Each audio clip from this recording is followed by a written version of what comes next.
Wrong opening, but that's fine because it sparkles. Life is hard. Mm, it's fine. Days. Thank you. Yeah, one of these days I'll actually get around to making a proper intro for our wonderful sip the tea. But for now, here we are. Hello, everyone. Good morning. Welcome. 'Tis I, Madame Askew, and I'm here to sip the tea with my wonderful chum, Freddy Prinze Charming, who's Good joining me this morning. morning. Good morning. Good morning. Thank you so much for being up and early. Lady June Squirrel is here. Hello, my darling. Yay. Good So morning. good. Good morning. Look, you may have both of us just to yourself this morning, June. Thank you so much for being here. It's so good to see you. I also realize I have all these weird sounds coming up in the background and I don't want them. Betty, we're here together. This is so nice. I haven't seen you since Wild WestCon, I think. Not in Oh my person. God. I think that's right. I think it has been that long. That is, Yeah. God, that feels longer than what it would normally be, which is weird because I don't necessarily know that it is. It just feels longer. Yeah, it does. I think that's because so much has happened in that period of time. You've been quite busy yourself. You did the show at Phoenix Fan Fusion. So I you did. you host their burlesque and drag show, right? So actually, this year was the first year that I was actually emceeing it. We usually have a different MC, but reasons she was not available this year, which I don't think anybody was particularly sad about. So rather than and there was a method to this. My co-producer was like, "Well, can we find another queen to do this?" And I said, "No." And here's why. Tell us. Our previous host has made it very clear that she does, first of all, doesn't enjoy working with drag kings. She says that we're boring. She has said this in public. She also doesn't really care about the show. It's more about the money for her. So nobody was ever introduced like for the numbers. It was like, and here's the next number. And she did a great job at promoting herself though. So I said, no, for this year at least, since we're going to switch it up, I'm going to do it because my cast deserves somebody who actually gives a shit and wants to hype them up and wants to so that's why. Next year, I don't know. The downside to me emceeing this year was that I only got to be in the opening and the closing number. So Oh, no, that is a downside actually, because you're a tremendous performer. and not just that, but so there was a whole stuff, but oh my God. Okay. So we're going to talk about this for a second. So there was a lot of stuff that happened behind the scenes. And I don't know if anybody was paying attention to like the celebrity roster at Fan Fusion this year. I'm not sure if they were trying to sort of make up for previous years, but they literally had everybody. It was an amazing roster, actually. They had it really was. all four hobbits. They had, they had all of these people, which created numerous shit shows if you were there. Like it was a hot mess. But I heard there were a lot of line control issues and lots of crowds. Yeah. Immediately preceding the drag show was Hayden Christensen on the same stage doing his thing, which would have been fine had he not been half an hour late to the thing. Oh no. So he ran late, which meant we ran late, which meant, so it was a whole cascade thing. Yeah. Oh, and normally, like, I don't spend a lot of time on the mic anyway. Like I but I spent a little bit more time on the mic than I did that night because my idea behind it was that the audience had waited long enough my cast had waited long enough, and I'm not going to disrespect anybody else's time. Right. So we blew through a slightly longer than like what was supposed to be a 90-minute show in less than 80 minutes. Because I'm like, no, we're going to go ahead and do this. Burlesque was supposed to start at 10 o'clock. That was their scheduled time. Right. Had they been ready to start, and this is a whole other thing, had they been ready to start, which they should have been ready to start. There's no reason they shouldn't have been ready to start. They should have been ready to go as soon as we were done. They could have started at 10:30. Oh, that's pretty good. They didn't, but they could have. Look, you did your utmost, and that's all you can do. Although, I have to say, Scorn Mistress being cheeky. I mean, look, Darth Vader should be on time. He has very few things to recommend to him. He needs to be on timely. That's the whole gag with these, evil dictators, is at least they have a working watch and they show up on time. So... honestly, everybody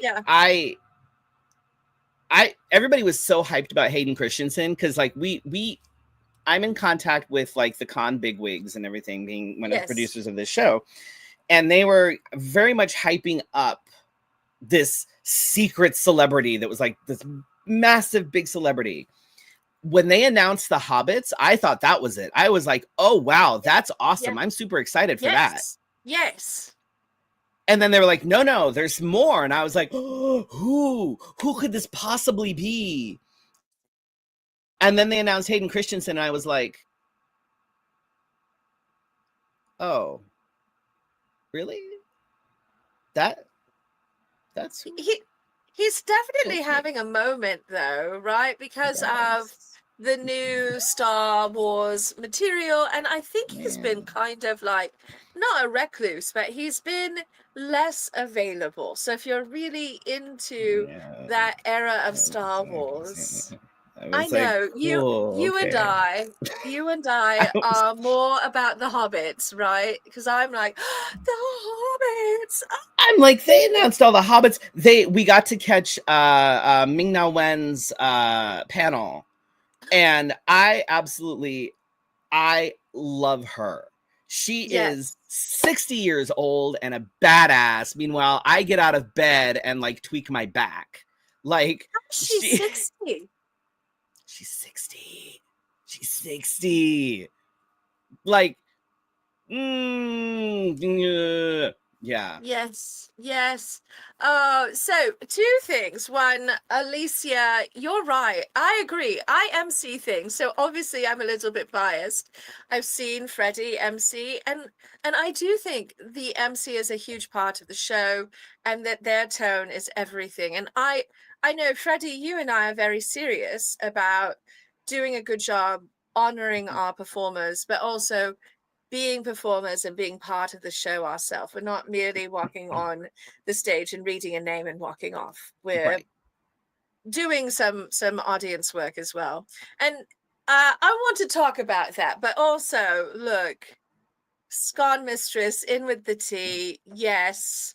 They have other Star Wars characters to shout at.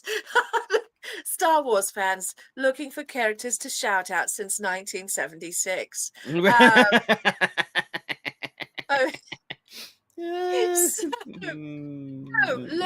you're not wrong. Right? Look, I love Star Wars, although I think we're both bigger Star Trek fans than Star Wars fans. I have no animosity, though. I love both. I love lots of things, but we bonded over Star Trek, and we famously have Star Trek ensembles made by the same designer, I might add.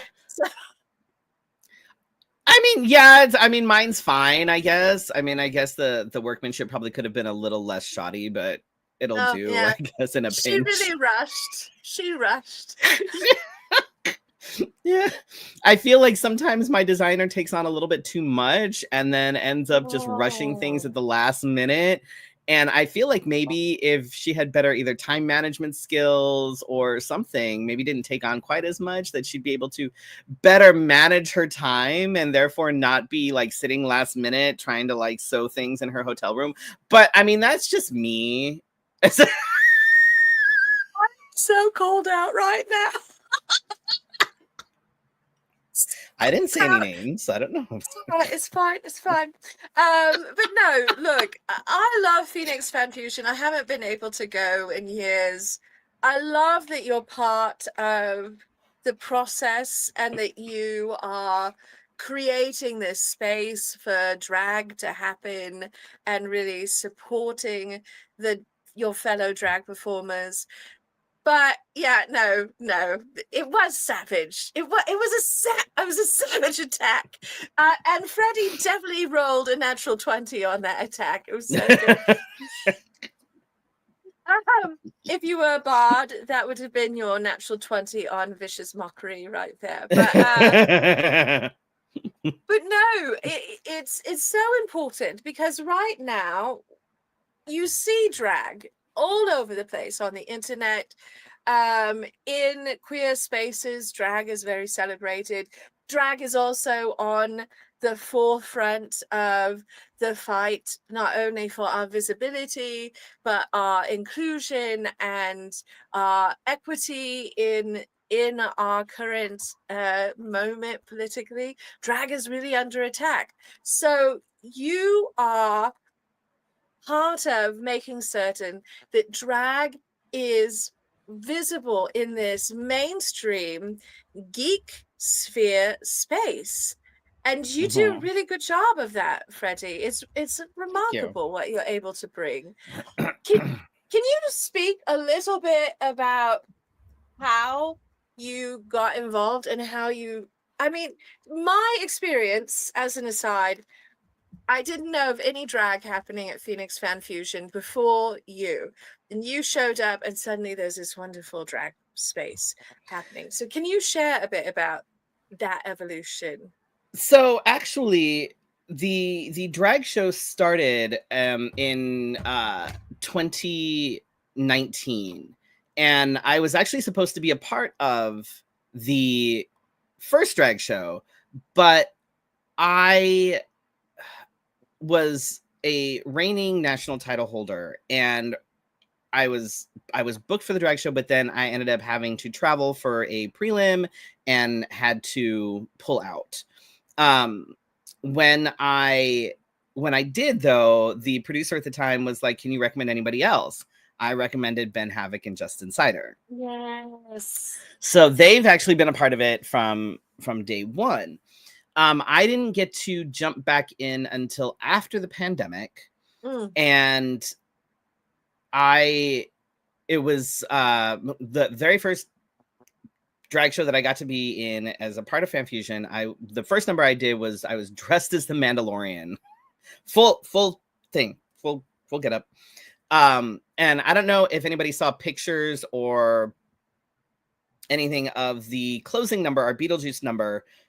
There was a giant cake that was on the side of the stage. And originally that cake had been designed for Grogu. We were doing a Grogu's birthday party. So it was and then Grogu popped out of the cake, whatever, blah, blah, blah. And so that was my first sort of experience being a part of that show. Now, being backstage at that show, there were some things that I saw that as a producer if it had been my show, it never would have flown. People were showing up late. People were like, it was a mess. Like numerous people showed up late. Someone didn't show up until well after the show had already started, and then expected to come in and be like, "Oh, well, I'm just going to do this with this number." And they're like, no, that's not how this is going to, like, it was. So I took it upon myself to speak to the producer, and I'm like, "Look, you need help with this, because you are great at he's a big part of Fan Fusion. He produces a lot of the panels, like he does a lot of stuff, like he's everywhere. And I'm like, okay, so wrangling drag artists is not your forte. It is, however, mine. Yes. So let me help you make this bigger. Because it used to be sort of your kind of average, I guess, nerdy drag show. Like you can find nerdy drag shows all over the place. You have somebody go up and, you know, they do a number and they go, you know. I wanted to make it something that was going to be more remembered. And years ago, I produced a show in Phoenix called Spotlight. And this show, my cast members from Spotlight are still like, hey, are we going to bring this back? Are we going to bring this back? Are we going to bring this back? Because there was nothing like it then, and there's really nothing like it now. And the premise was that every show was themed. We only performed like once a quarter. And it was all production numbers. It was all group numbers. And the only solos were burlesque. So it was a combination of drag and burlesque. And it was amazing. And we performed at the old Cash-In Country. If anybody's ever been there, you knew what the sort of the stage looked like. It was like that almost theater and around, massive dance floor. Like we had so much room to be able to play and choreograph, and we had group numbers that had 15, 16 people on the stage. Like it was great. Yeah. Yes. And then so I'm like, okay, well, why don't I kind of see if I can kind of take that energy and bring it to Fan Fusion, because that's what it's a bigger stage, it's a massive audience, and they deserve something bigger and better and more exciting, and you know, so that's what my goal was. So we started with like sort of smaller kind of opening numbers, smaller group numbers, and then the last couple of years, the folks that were brought on, I brought on with a purpose. And the choreographed like large opening and closing numbers, Dustin Riot does the choreography for both of those. And you know, so now we've got bigger numbers, more things for people to look at, and the audience reaction that we have gotten has been just amazing.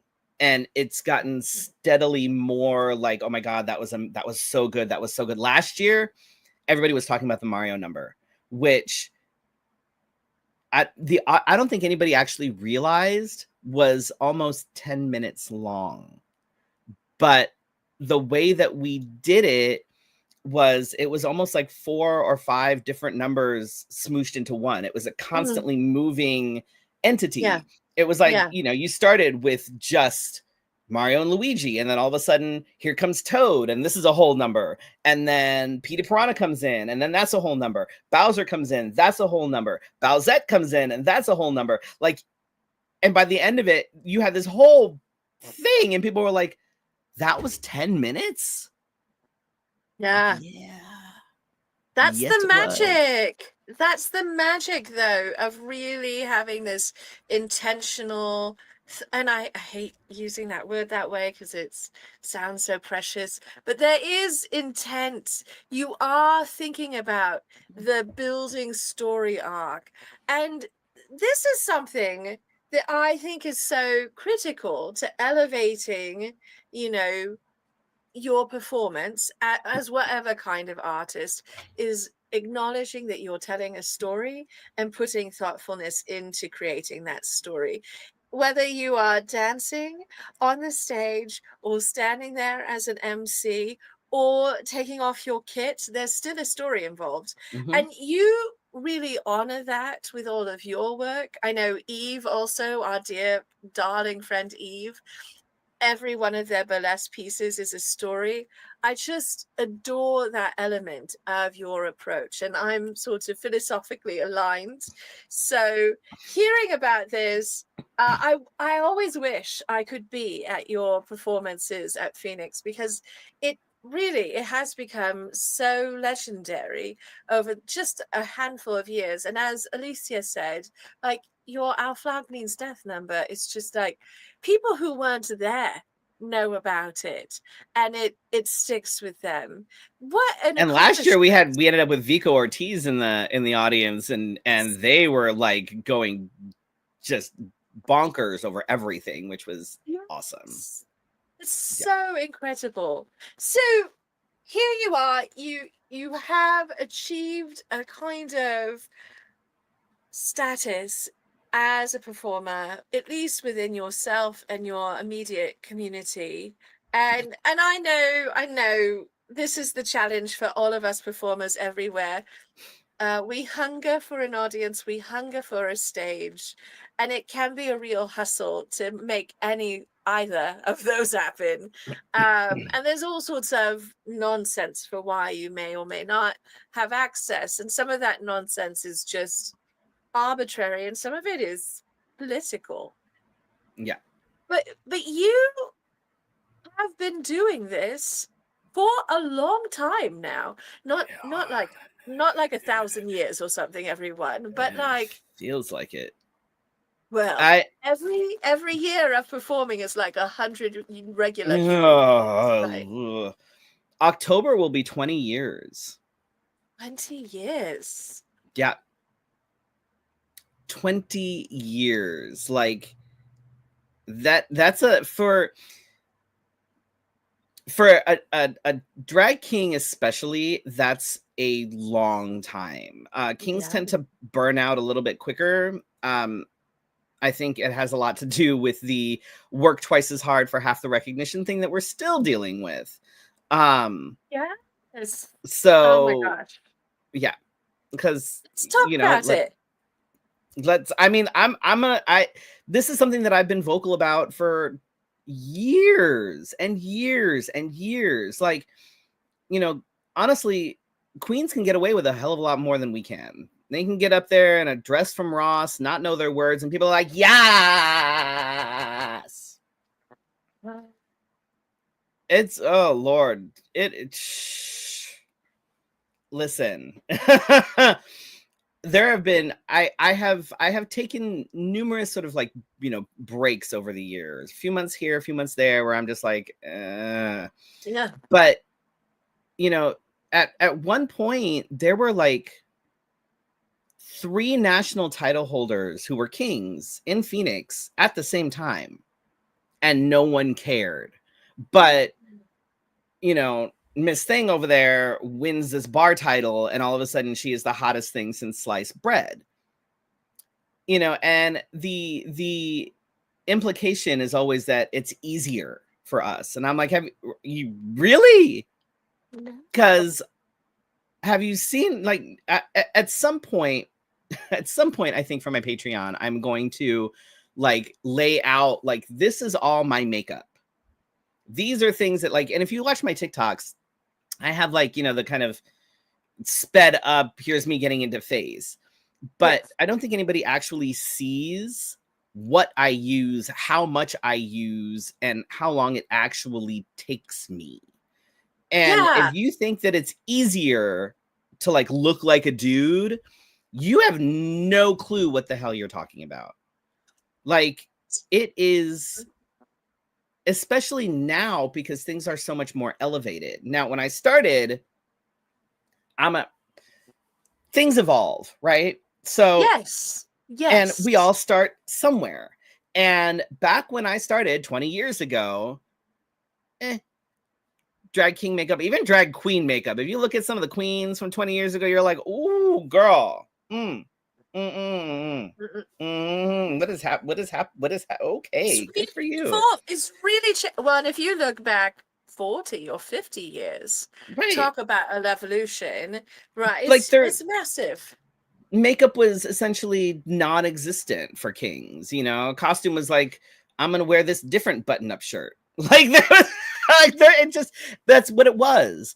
And then we sort of discovered more costuming and rhinestones and other things. And even in my own drag, you can see that evolution. And Yes.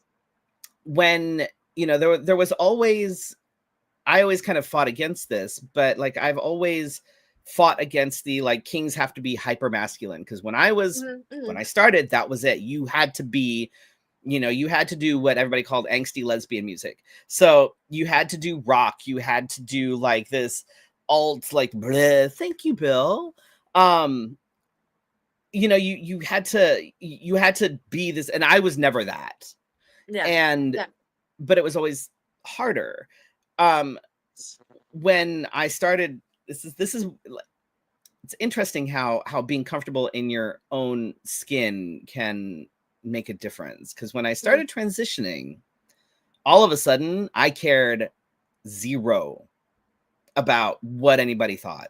And you can definitely see a shift in my drag after I started transitioning, where I started tapping into the more sort of feminine side of things. Like, let me throw on a pair of heels, let me grab some boots, let me throw on a, you know, and I definitely lean into that a little bit more now than I ever did before transitioning. And it's because it feels more like drag than before, when it was just like, I really look awkward in makeup, you know? So Yes. So I don't talk about this very often. I don't hone in on how long it takes me to get kitted out into my time traveling ensembles, as it were.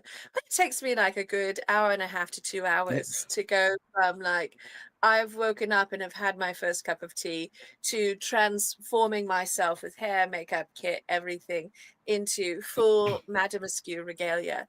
yeah. And I can narrow it down to an hour and a half if I keep things simple on that front. And so I'm curious, because the sped up videos, they give you a sense of all the layers and all of the skill that's going in your looks, but they definitely do not give a sense of the time. So how long does it take you to get kitted out? So on a good day, and this is I'll use I'll use my live show, because I get in drag most often for that. And I will generally start kind of, it's a process. So let me kind of walk you through this a little bit. Yes. So Yes.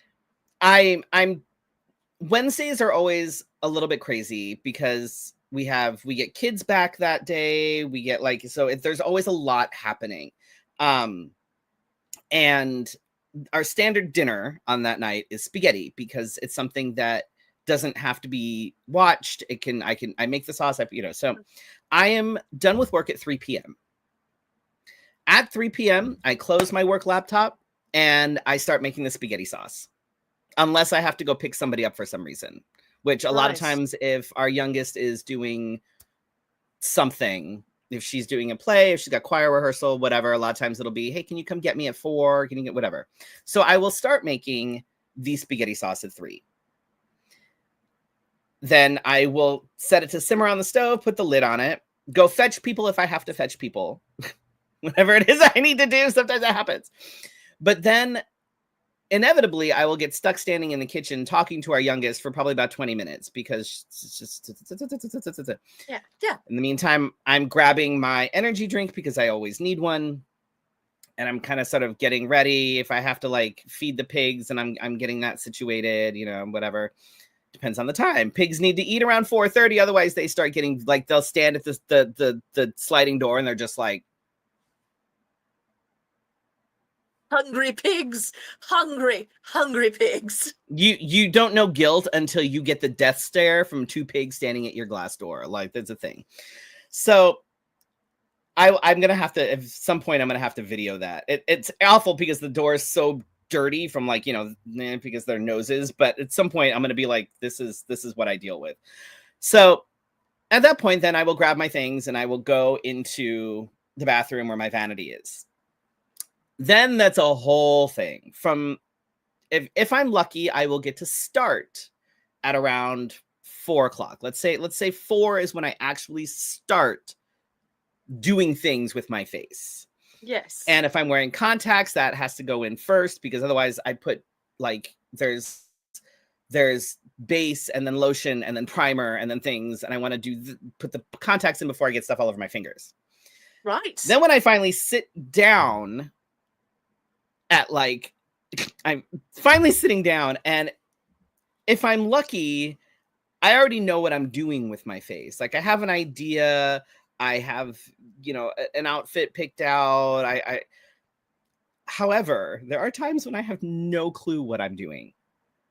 And it's usually, okay, I have sat here now.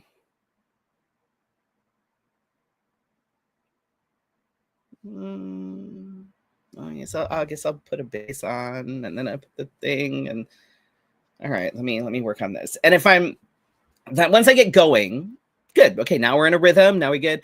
And the first thing I will do is, if I'm using any of the water-based stuff. So if I have like the black beard or colored facial hair, anything like that, that goes on as soon as I get my foundation and my highlight and basic, that on, then that goes on so that it can dry. And I work around it. Yeah. Work around it, do the things, do my eyes. No, I lied. Contour first. So do the beard, whatever needs to sit there and dry, and then contour, highlight, put that on. Okay, we're getting that out. Okay. And then we seal that in. And then it's the eyes. The eyes will always mess me up, because I'm like, okay, what color do I want? Oh, What am I yes. blending? And there have been times when I have like my eyebrows, they always say your eyebrows are like, they're supposed to be sisters, not twins. Yes. There are times when my eyebrows are like distant relations. Like they're not even, they're somebody's second cousin twice removed sort of thing. And I'm like, oh shit. So I have to take everything off on like one side, redo it. But then I have to redo from start to finish with all the things. On a good day, I will usually be done by about 7 o'clock, which gives me time to come out here and take my pictures. Yeah. If I'm lucky. So about 3 hours of actual work on my face. Yeah.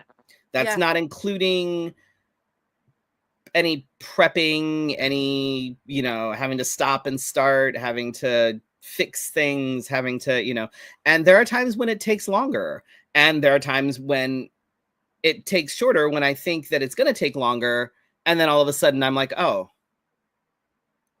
I'm done. Now what do I do? That's always shocking, right? And when there's times when I'm like, oh, this is going to take a while, this is more complicated, and then all of a sudden I'm done in like 2 hours, and I'm like, oh. And then you have to figure in, okay, what is happening with my face, and am I able to eat in it? Oh, and yes. It depends on what is happening with this portion of my face. So if there's elaborate lips happening, if there's something that's going to get smudged and it's going to, mess things up, if there's prosthetics that are going to be happening or whatever, I'm like, oh, well, I guess I'm not eating until after. And I will find some sort of snack that I can basically just throw into my mouth from a distance. Right. To tide me over.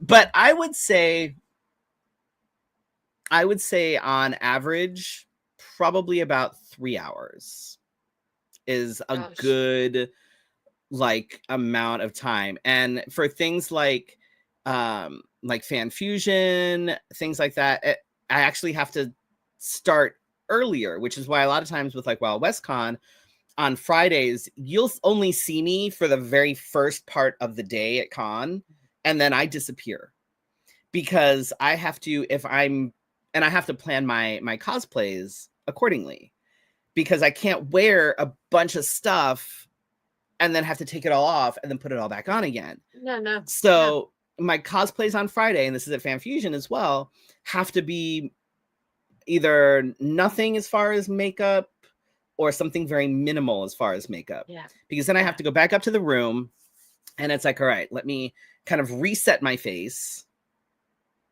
Let me breathe for a second. Because especially at cons, I'm not in my natural habitat. You know, I'm in this, you know, nothing is where it's kind of supposed to be. So I have to take a second and be like, all right, okay, here's this, here's this. All right. Where's my energy drink? Do I have time to eat? Like there. Yeah, all of that. All of it. It's a thing. So it can take me sometimes even longer at cons just because it's a different environment. I probably have to do more shit with my face because I have to reset it, redo, you know, and so, you know, and a lot of times if my, you know, with my partner, with Dee, I'm just like, go do stuff. Like there's no reason for you to sit here. Go. In fact, I would prefer it if you didn't go somewhere. So you're not sitting, go off. Yeah. No, look. Go enjoy things. I'm going to sit here. If I need something, I will text you. Like, well, and a hotel room is never the most conducive or best set up for I don't know about you, but I have part of my kit for traveling is just so I can put on makeup in a hotel room. I have to bring certain, you know, like a travel mirror that's magnifying and lighted and all of this set up because they just never have, apparently in today's era of hotels, they don't believe that anyone actually wants to see themselves in a mirror. No. And they don't believe anyone is over the age of 40 and might have middle-aged eyes. So, oh, Lord. Yeah, I have to, and it's easier if I'm driving because I can pack as much stuff as I need. When I was a title holder and when I was traveling more for drag, that was trickier if I had to fly. Because I'm like, okay, let me see what I can pack. And my makeup, I had to condense my makeup because if I brought everything that I use, we're looking at probably about 15 pounds just in makeup. Oh yeah. So yeah, like, and I've now got it down to at cons and things. If I'm in a hotel room or if I'm traveling for drag, one of the first things I do when I get there is I will take over like the desk and immediately set it up. So my towel goes down. I'm like, I unpack all of everything. I'm like, okay, this goes over here. I'm going to put my brushes over here. This goes over here. Set my mirror up here. Get my little mini ring light. That goes up here. Get everything laid out so I'm not doing that later. Yes. But it makes the desk pretty much unusable for anybody else. Sorry. No, now it's just your makeup station. But one of the things that strikes me in this conversation, I think even with drag queens, if you are not involved in drag, you probably don't have a sense of how long these things take to do. And there can be this assumption that it's just like doing your regular, like if you were going out for an evening out to be fancy kind of makeup. And it's not. It is part of the art form. And really, I know I'm biased, my darling friend, but you bring a high level to your makeup. You are extremely skillful. For anyone who has not seen your Wednesday show, which is currently on its break between seasons, you bring such cool looks every week. You're almost never repeating yourself, or if there's a repeat, it's just in sort of theme or style. You've got like very unique individual looks every week. They're so artful, and as your friend, I can see a progression in your makeup, but you've arrived at this incredible level. Is it self-taught? Is it experimentation at the makeup table? Did you spend a period in your misbegotten youth where you did nothing but watch YouTube makeup tutorials? Like, how did you get We didn't have YouTube makeup tutorials back in the day. That was not a thing, like at all. So when like honestly, I would say a good 95% of what I do with my face is self-taught and experimentation. Um, if I'm looking for like a specific look, sometimes I will Google and kind of look and see kind of what other people might have done. I'm like, okay, I can see how they did that. Like if I'm trying to figure out how do I do a certain shape or how do I get my face to look something, I'm like, okay, all right, let me see if I can. I don't know if I can do that. I'm gonna try. I don't know. Um, I am not. I don't consider myself a makeup artist, and I don't. I think it would be helpful if I was like an actual artist and could draw. I can't draw. If you look at like I'm gonna use Justin Sider as Yes, yes. as an example. Justin is an amazing artist. You know, They really are. you can Yeah. see by your avatars. You Justin Sider does amazing work, and So good. Justin is able to use that and sort of translate it into makeup when he does his face. Yeah. And so many of the things that he does, like you can tell that he's an actual artist. A lot of other drag artists out there, if you can kind of tell if they're like actual like sort of media artists, you can tell if they draw, you can tell because they're able to sort of translate that from the paper or the screen onto their face. I am not that dude. I can't draw. My stick figures look like they have gout. Like I cannot draw. And so trying to do some of the more artsy looks for me is difficult Yeah, because yeah. I can't draw. Like I don't have that natural talent. So, you know, a lot of it is like, all right, I'm just going to kind of see how this goes. And if it works, great. And if it doesn't, oh well, it's fine. I'll just kind of roll with it. You know, that I always try to say, look, if you're gonna do something, just make it look deliberate. Like if you Yeah. mess it up, Oh, and there have been times when I have done something to my face and I'm like, oh God, okay, let me see if I can. We're gonna go for an alt drag look tonight. Let me fix this over here. Let me add some of this over here. Let me kind of so there absolutely. because I'm not an artist, so I have to just kind of like ugh. And it's like, okay, there we go. This'll work. Let me throw a wig on so you can't see Yeah. most of my face. Maybe some glasses. There we go. We're done. Yeah. Yeah. Throw more sparkle at it. Now, I love this because, well, Freddie, you do know this about me. Some of you may not, but I have a misbegotten youth where I went to music school to study music. On my road to time travel adventures, I was like, how about a segue into music school? And one of the things about music, improvisation is not very present these days in classical music, but it used to be. Um, it's a whole other topic, but it is in jazz. And when I was studying jazz, the family will clearly disown me if they know I was a jazz musician. That's Terrible. definitely the Terrible. problem. But when you make a mistake, if you just do it two more times, then you convince the audience that it was an intentional Yep. stylistic choice. Yep. So you just have to repeat the mistake and then Yep. you're good. Yeah, yeah. So I love that you're like, all right, we're just going to lean in to this direction. We're going to do an alt look. We're going to do, whatever the mood is. You And just run with it. I am all about kind of, acknowledging and owning when I kind of mess up my face, when I'm like, this isn't what I was going for, because Mm, we see a lot of what we see on social media is we have filters, we have like all of these things that are designed to make things look more perfect than they actually are. yes. And no one Yes. ever really talks about the fact that I had to restart my face. I had to take everything off and restart it. And, but so I think that understanding that, even after 20 years, number one, I'm still learning.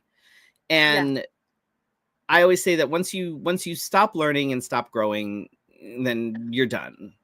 Where's And the whatever it is that fun? you're doing. Like, Where's the especially fun if it's anymore? right. Like, if you are stuck in doing the same drag that you've been doing for 20 years, like if you haven't really changed your makeup, if you're still doing the same like costuming as you did 20 years ago and that hasn't grown, and like,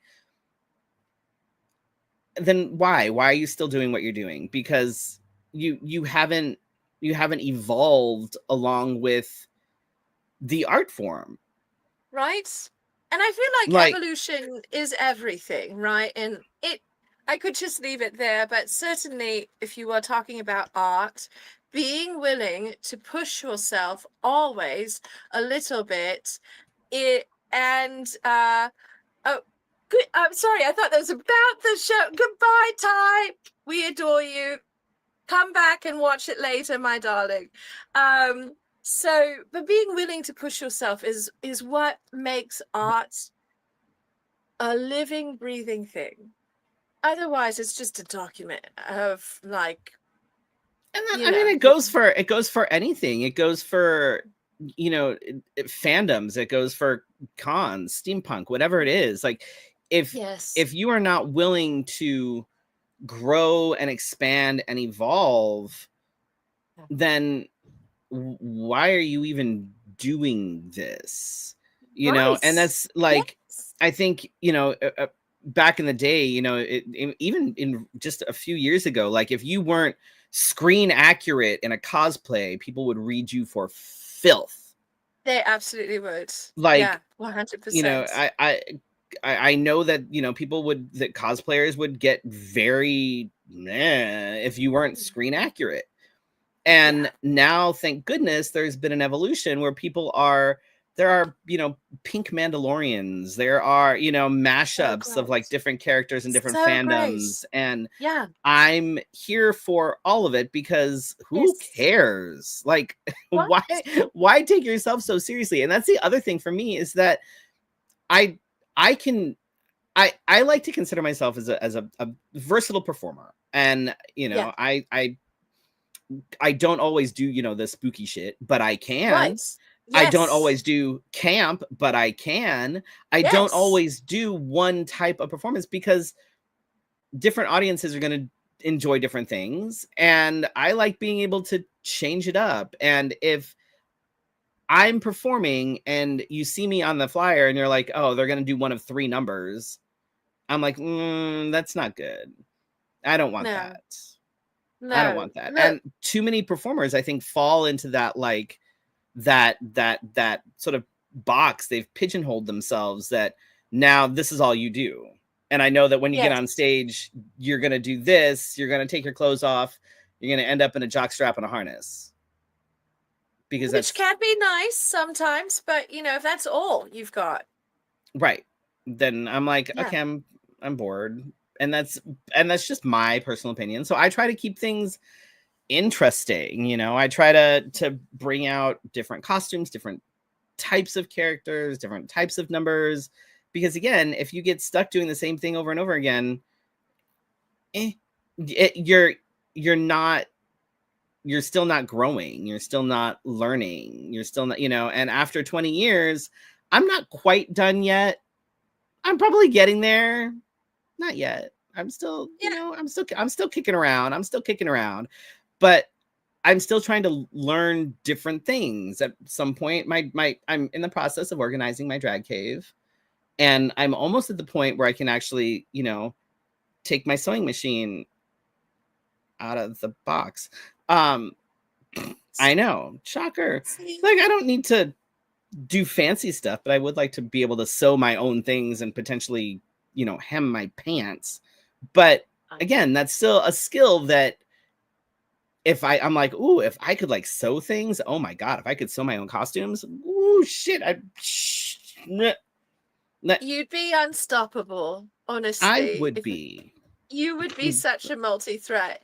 But I love that we went to this portion of the conversation because, I mean, first of all, you remind me of my own experiences with the Grand Arbiter, anyone who saw us in the early days, our costumes looked quite different than they look now. The Grand Arbiter sometimes pulls his hair out, but I'm very driven by pushing myself to like always learn, always do something new, always mess around and experiment. But we had a moment early on where we acknowledge to ourselves that we love hosting tea dueling and we love tea dueling, but we never only wanted to be those people who tea duel. We always wanted to make certain people understood we did a multitude of things because that makes us more viable as entertainers. But more than that, it's how I feel you push back against burnout if you only Yeah. do the same thing. And this is, look, for any young artists who are listening to us, anyone who's like in the throes of burnout, it's not the only thing you need to do to push back against burnout. No, Lord. because Freddie, you're right. I like the criticism earlier on about how I take on too much is very justified. I tend to be a workaholic, and that's another way to burn yourself out. But if you're just doing the same thing all this time, I think you get bored. And when you get bored as an artist, then all of the hard work, that's what you're left with, and the sort of grind and the slog of it all. So you have to keep yourself engaged and challenged and motivated by the creativity of it all. I think that's super critical to feed yourself as an artist. And you do that. You do that in spades. Like, I know you have some numbers that you repeat and you perform elsewhere, but you have a Rolodex and it's very broad. I love seeing your versatility as a performer. You know, there's this question that authors and visual artists get asked all the time. Where do you come up with your ideas? How do you come up with ideas? And I try to never ask that question in those particular circles. But when you are working on a new piece, a new performance, how do you go about the process of generating and nurturing a concept? Because I know I will get my ideas from lots of places, but it's sort of the process from once I have the nugget of an idea, how I grow that idea. So how do you grow from the little nugget to the fully fledged performance piece? So I will also grab, I'll be inspired by different things. Like sometimes it'll, I'll find a costume piece or I'll hear a bit of a song even. I'll be like, ooh, I could totally do a number to this. Or it'll be, I want to do a number, with this, but I have to figure out what, okay, I'll use my Headless Horseman number that I did at Wild West Con as an example. So, that number gave me the biggest headache. Y'all have no idea. I not just because you lost your head. Right. I knew from go, like as soon as they announced the theme the previous year, I'm like, oh, this would be so much fun. I want to do a Headless Horseman number. Yes. Shit. Right. So I knew that I wanted to use a puppet.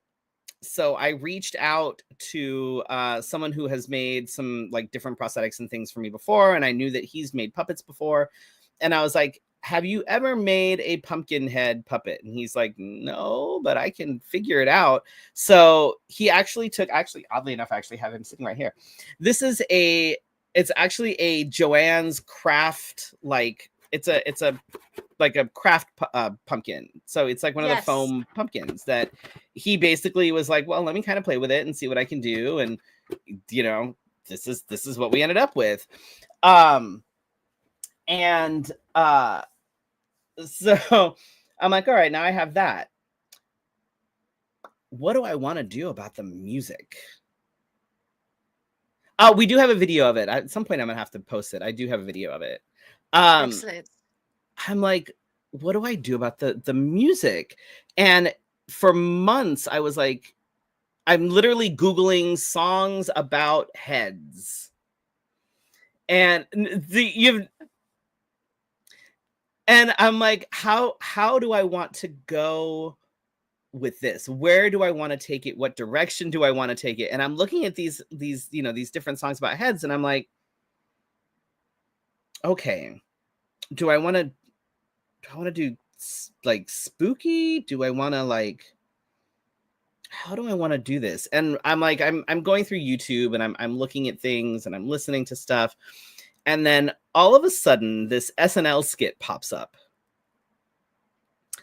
and it was on the dialogue part of the number, and it was basically Ichabod Crane coming up against the Headless Horseman, and it just falls apart into this whole thing about, well, if you're the Headless Horseman, you can take your head off, then you're obviously doing naughty things with the head. You can, you're doing stuff with and the horseman is just getting so frustrated. He's like, what?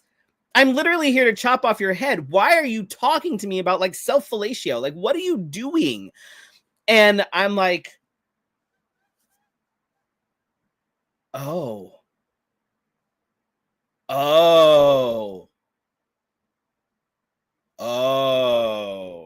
So every idea that I had went immediately out the window. All of it. I scrapped all of it.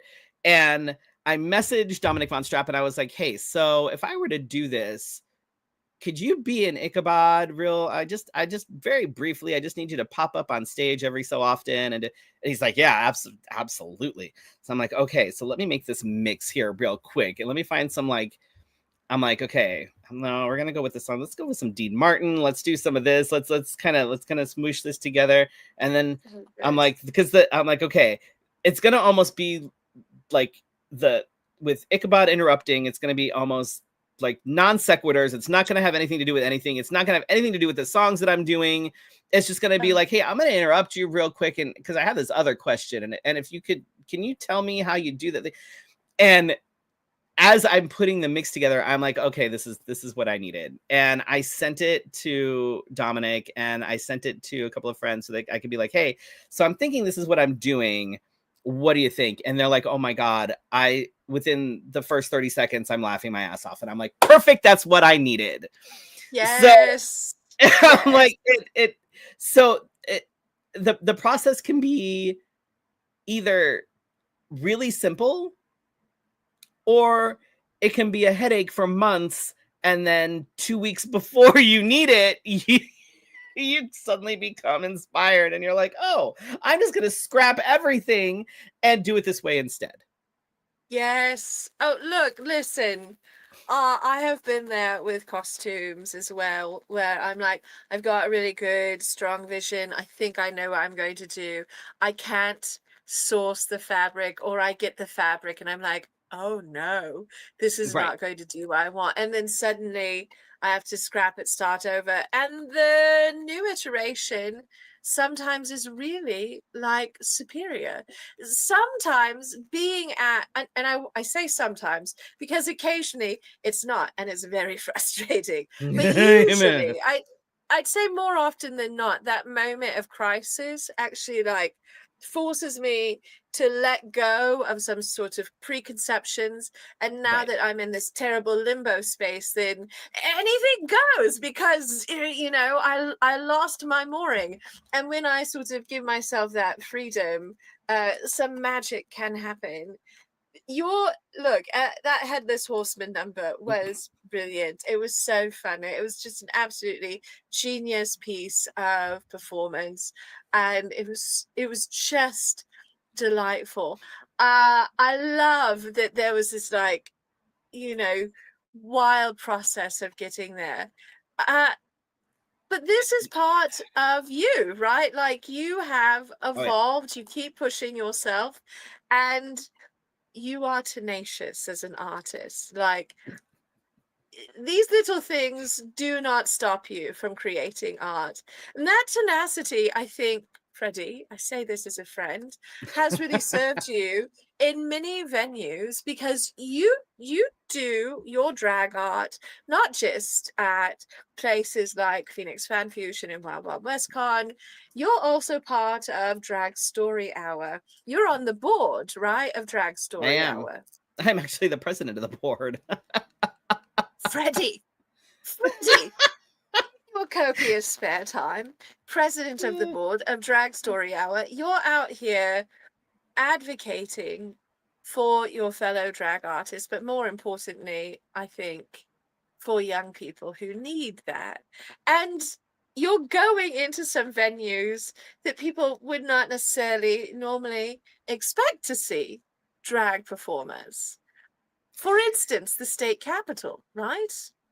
Oh yeah. Yeah, that was fun. I broke it. They didn't know what to do with themselves. That I will always chuckle at that, because it's one of those things where, you hear Drag Story Hour and everybody always assumes that drag artists are drag queens, which Yes. it irks me a little bit when I see like either merch or things that are like support your local queen. I'm like, be mindful, folks, of things that are centered on just drag queens, because that is actually kind of rooted in misogyny. It ignores, kings are predominantly AFAB, regardless of whether we identify as cisgender or trans or somewhere, in that. Supporting your local queens kind of erases the AFAB individuals. So be mindful of that. Just like the no kings thing kind of irked me a little bit, because there's no context. It just says no kings. Right. And when you have queens and other people wearing things that say no kings, but so just be mindful of that.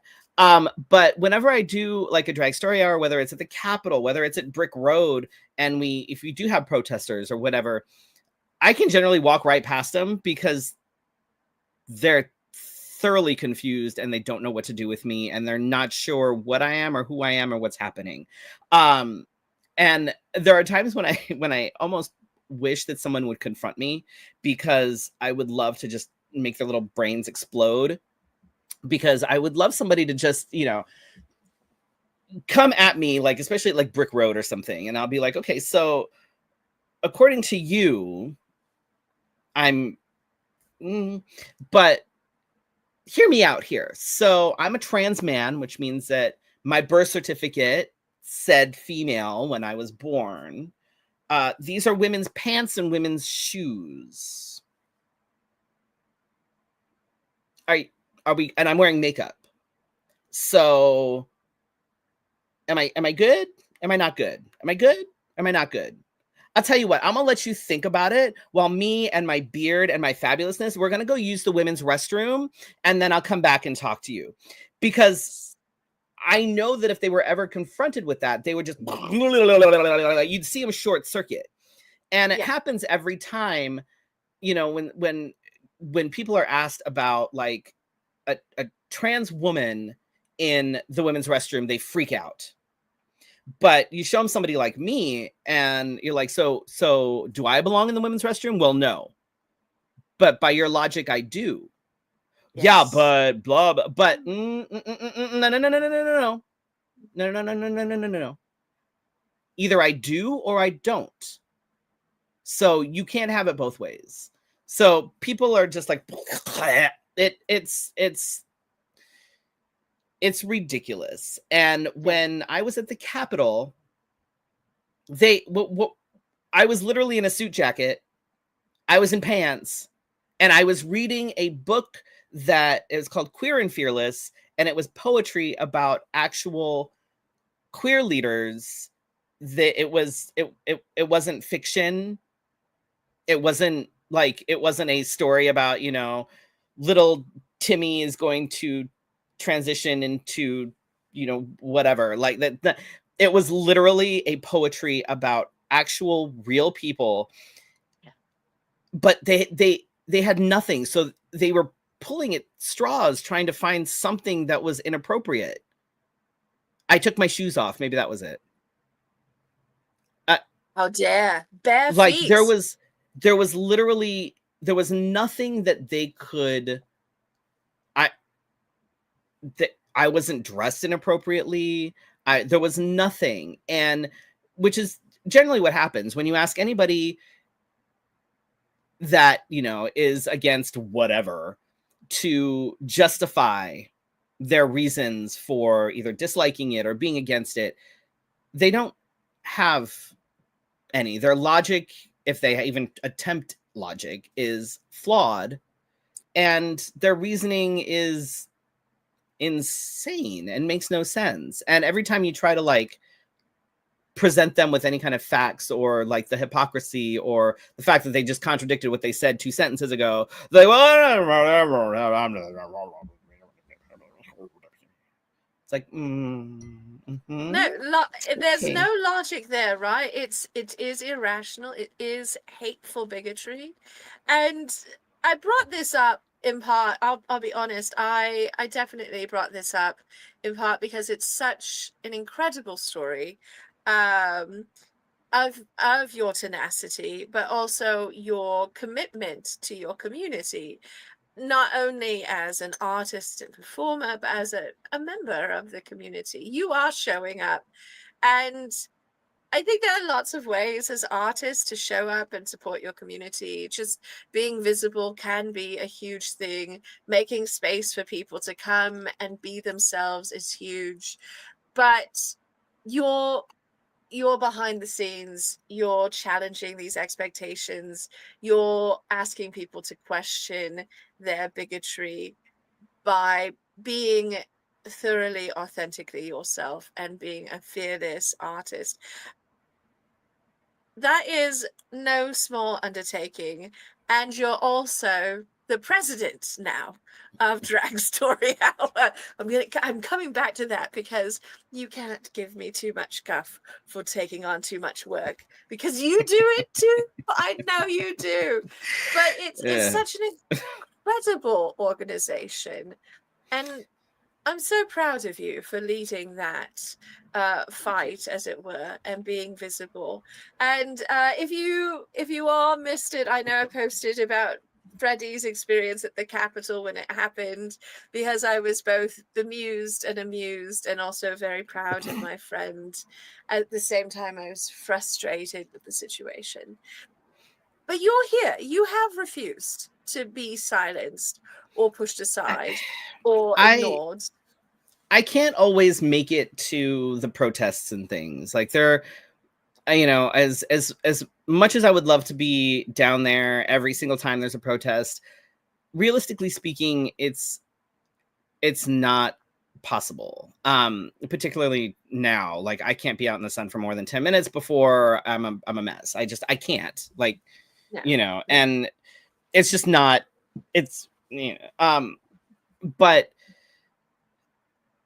I try to show up in other ways. And the fact that I have teenagers in the house is, you know, I both myself and my partner, you know, we are aware that our kids are watching us, whether they acknowledge it or not, or whether they recognize it or not. The youngest one especially, because she is, you know, she's very queer. She's very like, you know, she very outspoken about things. And I don't ever want her or any of the kids to be like, well, what did you do? You know, so Yeah. my very existence, and mind you, I don't have, you know, trans tattooed across my face. I do, in fact, have it on my arm, though, if anybody ever pays attention. But I don't live stealth. I am vocal about who I am. I'm not in the closet. And I won't be. And whether that is going out and performing, whether that is, you know, going out and wearing a queer coded shirt, pins, whatever it is that kind of flags, hey, I'm queer, I'm going to do that, whether it's going to drag story hour, whether it's, but my very existence at this point is a protest. The fact that I'm unwilling to just back down and be like, okay, well, I guess for the next few years, I'll be quiet and I'm just gonna stay in my bubble. And I cannot and I will not do that, because I'm gonna be, this is my birthday month. I'm gonna be 46 this year. I'm inching closer to 50, and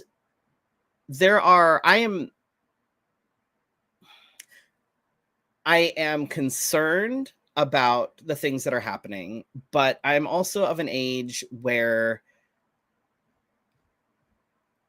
I am less bothered by things, I think, because I've been there. I've done things. I have actually lived in a country where there was a civil war. I've done some shit. I've seen some shit.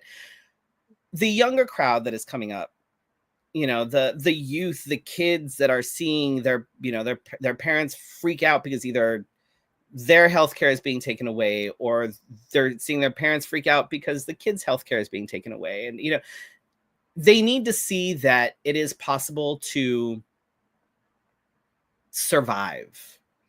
And I would, the word thriving, there's a private joke behind that, which makes me chuckle every time I hear it. But, I think that it is important for the younger crowd, or for people that might be a little more lost, to see that it is possible to not just survive, but to thrive in this shit show that we are dealing with currently. Yes. And thriving doesn't necessarily mean, oh, look I have all of this extra money and I am fine and I am, jet setting off here. And, what that means to me is that I am able to continue to live my life with minor interruption, with minimal interruption. And that's not to say that I'm not concerned. That's not to say that I don't think about things, on a pretty regular basis. Yes. But it is possible to work. It is possible to enjoy your home. It is possible to enjoy the people in your life, whether that is biological family, logical family, whatever it is that you have. It is possible to still find that joy. And I think that that is important right now. And even if it's, little things here and there, whether it's, have folks over and, throw some things on a barbecue, whether it's, you have a game night, whether it's virtual or in person, whatever it is that you do, it is possible to still find joy in things. And when you stop doing that, when you find yourself going, I'm not enjoying anything, there is no joy, that is when there is a real problem. And there's so many parallels right now being drawn between the stuff that's happening here and 1930s and 40s Nazi Germany.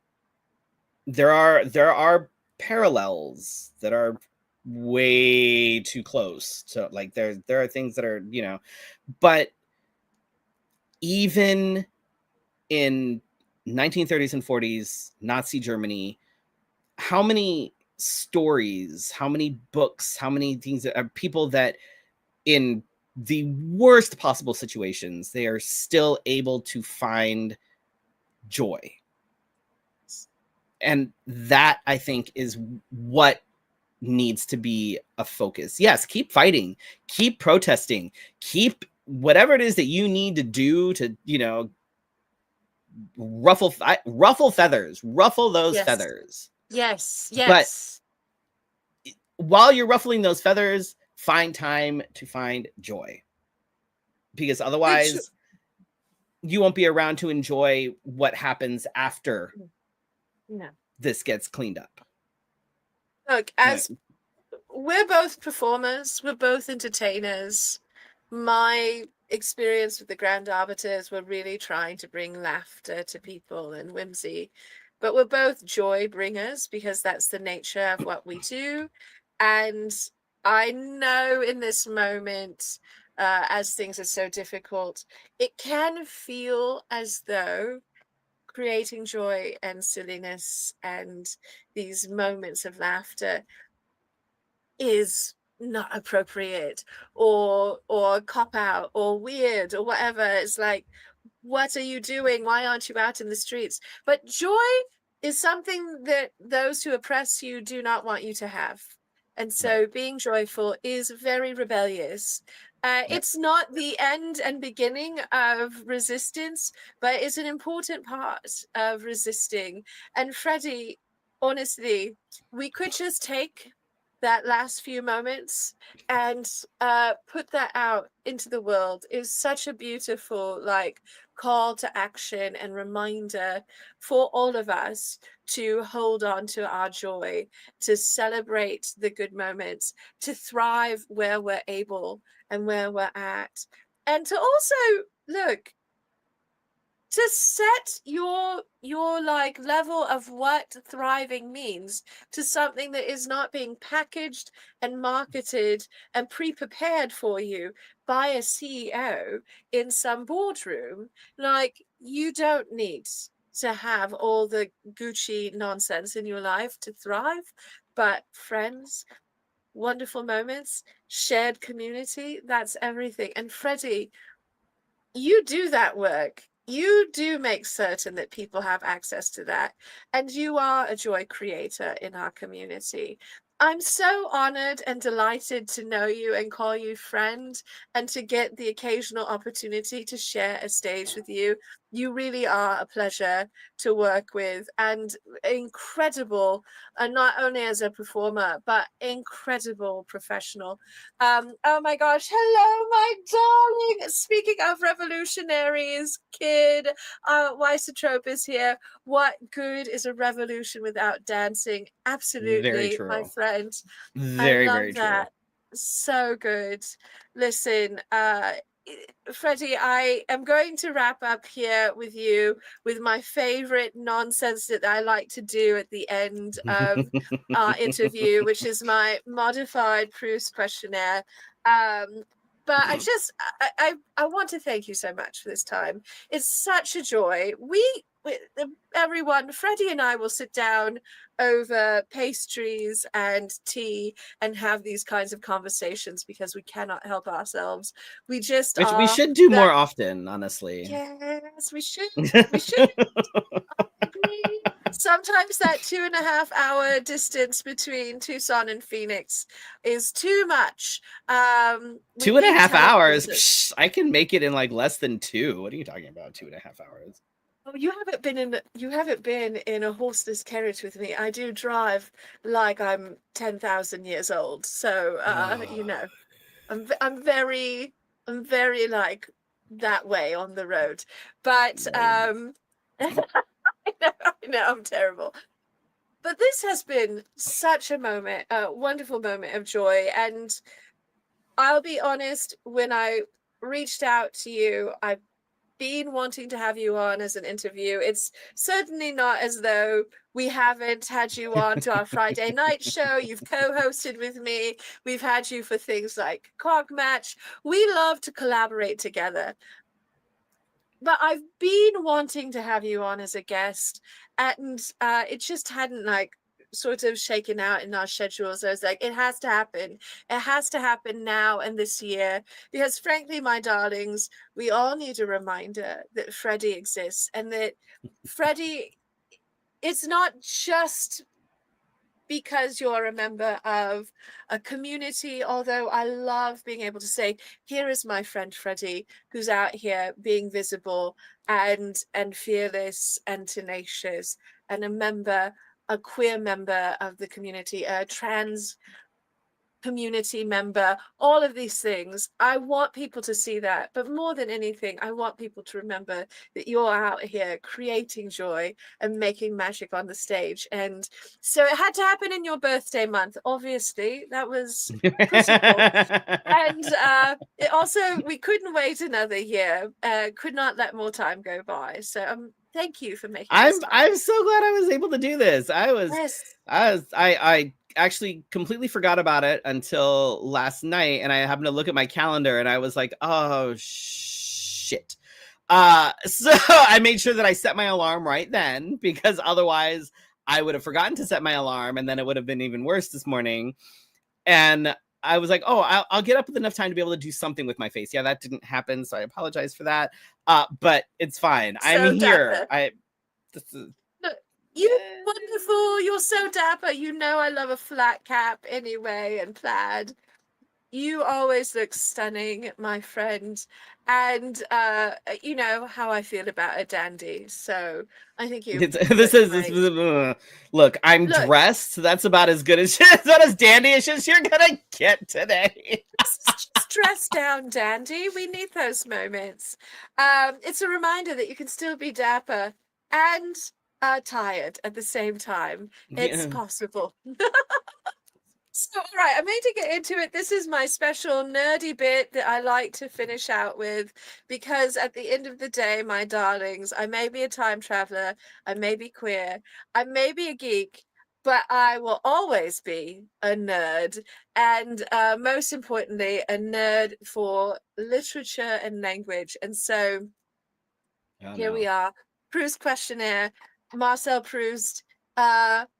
What a weird, wonderful delight he was in the 19th century. This is a mere 9 questions inspired by his 40 or 50 questions that he liked to throw at new acquaintances. Imagine that conversation, if you will. I thought I was sitting down for tea, and then I was put through 50 question interrogation. Ay, ay, ay. So I've narrowed it down to a mere 9. Oh, And good. you're so welcome. So the game here is just whatever comes to mind is the right answer. All right. First question. What are your favorite qualities in a human being? Authenticity. Excellent. What do you appreciate the most in your friends? Authenticity. And putting up with my disappointed dad look. Oh, listen, everyone. Freddie has taken the disappointed dad look to an art form. I have been on the receiving end. What is the virtue you strive for the most in yourself? Authenticity. There's a common theme here. And let me preface this real. The reason authenticity is an answer to so far all 3 of these questions is that I think that it's still something that is lacking in a lot of people. And authenticity doesn't necessarily mean that, you know, you whatever. It just means that you are being the best version of you, whatever that means. Yes. Oh, I love that. Also, look, we live in a world that puts filters on everything. Being authentic is also revolutionary. I love that. What is your ideal way to spend an afternoon? Oh. What season? You can do anything. Pick your most comfortable season, the season you love the most.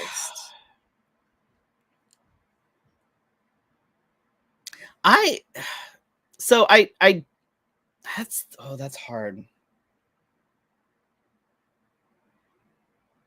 That is hard.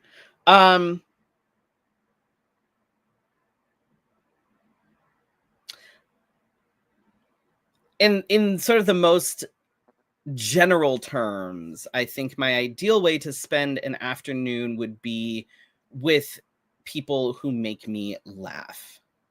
Oh. Eating good food. Oh. That's lovely. That's lovely. I think Yeah, the that's most a general wonderful. terms. I think that whatever context that is in, I think that is I think that is yeah. We'll go with That's that. it. Beautiful. Um, what is your idea of happiness? Oh Christ. Um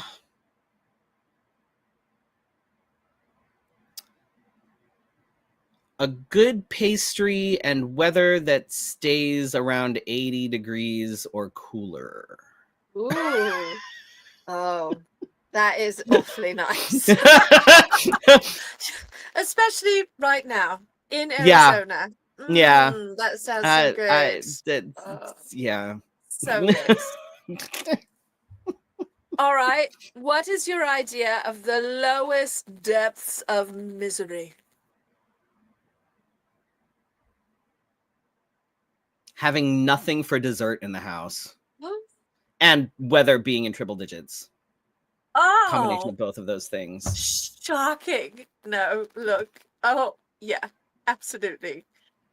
There's Atrocious. nothing worse than being done and being like, I have nothing for dessert. It is 110 outside at 9 p.m.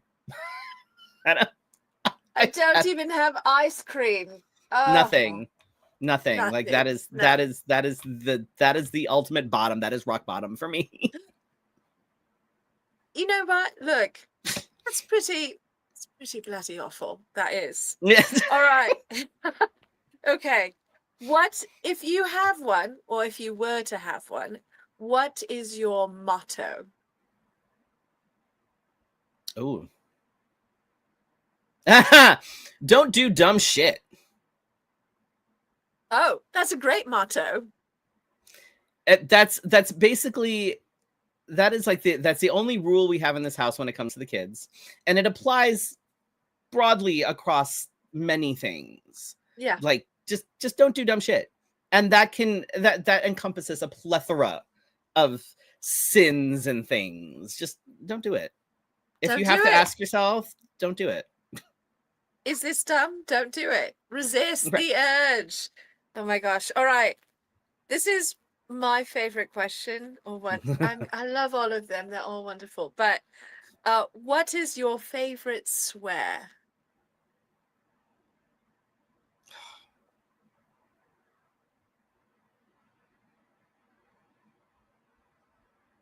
I'm gonna have to. I feel like I'm gonna have to go with the F word on this one, just because it's very versatile and can be used in pretty much any context. It It's a can be classic. it is. It can be mild depending on, you know, whatever, you know. It can be, you know, very forceful if you need it to be. It can be inquisitive. It can be like there it is a very versatile word, and I enjoy Multifaceted. versatility. Yes. No, look, fuck is a grand dame of the swearing category. It is very it is very flexible.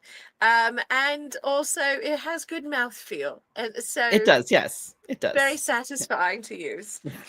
Um, all right.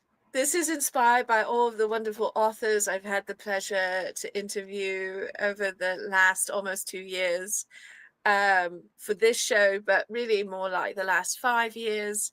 Uh, what is your favorite adjective?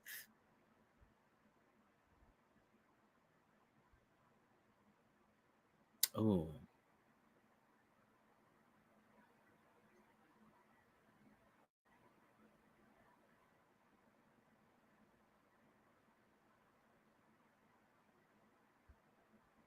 Oh, that's a tough one. Everyone knows mine because I say it so often. It's become like a catchphrase for me. Oh, I don't know. What is my favorite adjective?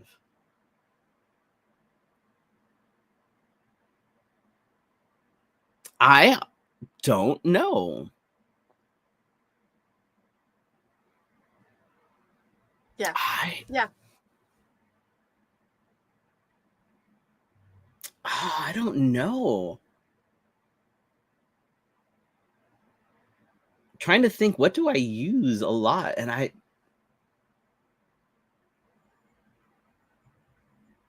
have no idea. I'm trying to think like words that I use to describe people, places, or things. Oh God.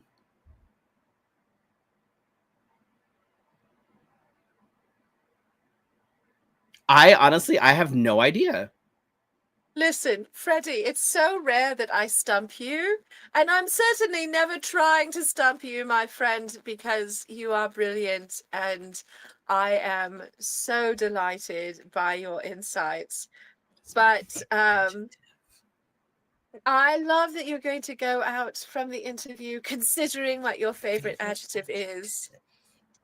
I know what my favorite adjective is for you, and that is stunning, because you are a stunning performer. Everyone, please check Freddy out. You can find him all over social media at Freddy Prinze Charming with a Z. And also, I think if you were to ask my partner, I think she would say that my favorite adjective is interesting, because depending on how I use it will indicate how actually interesting I think it is, or if it's interesting. Oh no, you do use it a lot. And it is very multifaceted from you. I've Okay. heard it, you use it in many, many ways. You are a master of the interesting, So to be honest. I think we can go with interesting. We'll go with that Perfect. one. Perfect. And you know what, Freddie? That is a fantastic note for us to wrap up on. Please check out Freddie's work, everyone. You can also find Freddie and your partner for performing, Felicia, whom I have to be very specific, because the first time I did your show, I thought it was pronounced Fefe and not Fifi, which I think is one of the more interesting idiosyncratic moments for me. Can you tell I'm a Romance language speaker? Yes. But check them out. You're both so wonderful, and your show is so fun. That happens Wednesday nights when the season is happening. When do you all come back from um your hiatus? Usually it's around October. So that's usually what we shoot for. We're still working on. We have to meet and get all the logistics and everything. But in the meantime, we have all the past episodes. You can find them in podcast form on Spotify. You can find them all on YouTube. There's clips on our Patreon, on our, what the hell do you call it, TikTok. Yes. All the things. So yes, and we do have a Patreon. We have a, free and paid tiers. Paid tiers, you're probably going to see more, but I am putting stuff out this on the summer that is for everybody, especially if you enjoy cooking. I do have some stuff up there that I'm throwing out there. So Oh my gosh, and you're an amazing cook. You always make me hungry with your photos. Oh my gosh. Oh. So, Freddie, do you have anything fun planned coming up? Any new projects on the horizon? I know you've been working with All Queer Shakespeare, for instance. So, yeah, I don't have a goddamn thing happening. I have nothing. you're taking a break. I have nothing. I have nothing happening. Which Okay. there will be some things sort of later in the summer, potentially August, September, and then later, in the year. But within the next like month or so, nada. Well, here's to a well-earned vacation, an opportunity to recharge your creative batteries. Freddie, also, you've now told me this information, which means I may invite you to things, Excellent. because that's how I work. So everyone, please give it up for my darling, wonderful friend, Freddie. Freddie, thank you so much for joining me today. For those of you who are looking for more of this kind of nonsense, I do the Sip the Tea interview one Saturday morning a month for now. And I will be hosting a little crafting afternoon in our Discord this afternoon. I'm also back on Twitch on Tuesday nights with my Stitch and Twitch. You can bring all of your sewing questions. It's a very cheeky time. We have wonderful fun. And then, of course, Friday nights, join me in the Grand Arbiter live in all the spots, Facebook, YouTube, and Twitch, for our Friday night chat about sundry nonsense. We promise nothing, but it will be ridiculous. So thank you, everyone. Thank Please you for remember, having me. you are so welcome, my darling. This was an absolute delight. The time went by too quickly, I so know. fast, so fast. So everyone, please take very good care of yourselves. Remember to treasure yourselves as I treasure you, because you are irreplaceable. And my recommendation, my ask, my call to action today is to go find a little bit of joy and spread some joy for yourselves. Things are hard. Remember, laughter really upsets the bigots. They cannot stand it when we're having a good time. So go out, have some fun, hug your friends, pet your cats, have a good cup of tea. I love you. See you next time. Cheers.